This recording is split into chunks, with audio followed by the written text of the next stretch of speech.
कुछ विषय नहीं। Yes yes yes boss.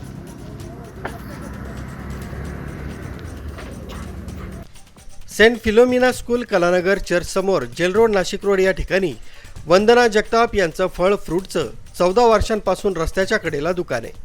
वंदना जगताप या परिवाराचा उदरनिर्वाह फळ विक्री धंद्यावर चालवत आहेत। दिनांक 19 रोजी फळ फ्रूटच्या दुकानाला रात्री 2:30 वाजेच्या सुमारास संशयित सुनील रामचंद्र खंडागळे या व्यक्तीनं आग लावून दिली। त्यामुळे जगताप यांचं मोठ्या प्रमाणावर आर्थिक नुकसान झालंय।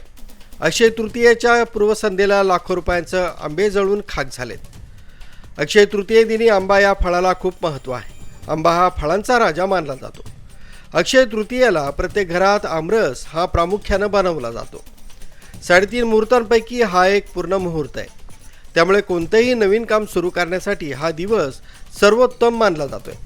याच दिवशी आणि वंदना जगताप यांच्या दुकानाला आग लागल्यानं त्यांचं लाखो रुपयांचं तर नुकसान झालंच, परंतु पदरी निराशा आली।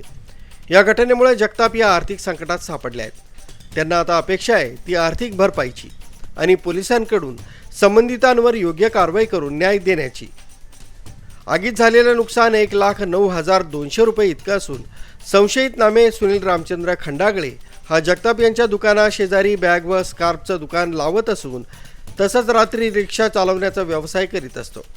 सदर व्यक्तीनं माझ्याशी खुन्नस व जुन्या भांडणाची कुरापत काढून दुसऱ्यांदा हे दुकान जाळून टाकण्याचा प्रयत्न केला।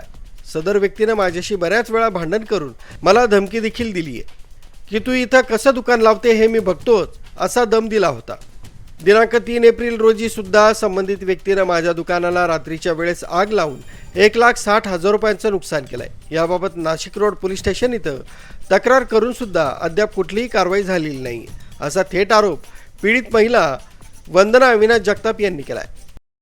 मी वंदना जगताप बोलते। माझं कलानगरला दुकान आहे फ्रूटचं। माझं 3 तारखेला पण दुकान जाळलं गेलं। त्यावेळेस मी पोलीस कंप्लेंट केली। पोलीस लोक फक्त येऊन बघून गेले, त्यांनी काय ॲक्शन घेतली नाही। परत चेक पण नाही केलं। नोट प्रेसचं कॅमेरामध्ये म्हणे लेटर आणून चेक करू, कोणी केलं तेव्हा पण त्यांनी चेक नाही केलं।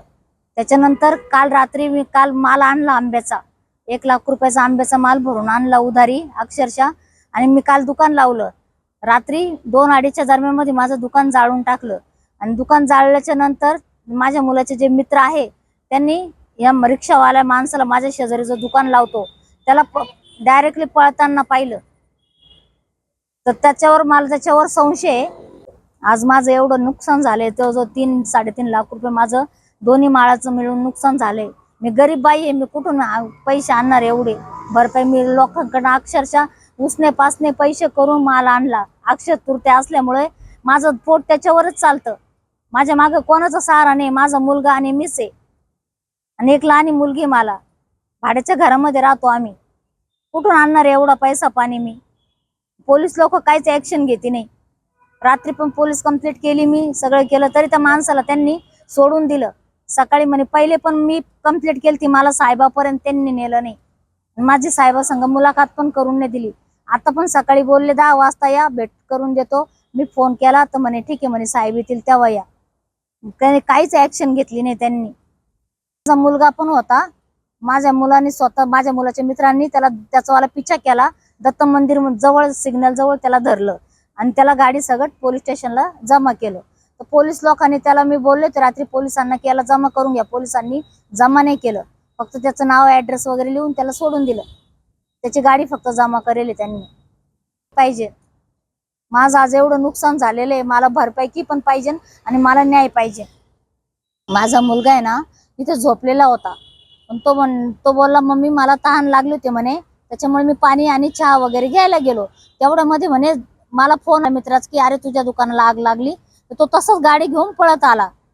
तर त्याने त्या रिक्षावाल्याला डायरेक्टली पळताना पाहिलं, त्याच्या मित्रांनी पाहिलं, त्याचावाला पिछा केला। त्याच्यानंतर डिपार्टमेंटवाले आले आणि ती आग विझवली। 2:30-3च्या दरम्यानमध्ये झालेले हे सगळं। नंतर मग मला फोन केला, मी पोलीस स्टेशनला गेले। तर रात्री मुख्य संचालक रवींद्र जाधव, लोकराज्य न्यूज, नाशिक रोड।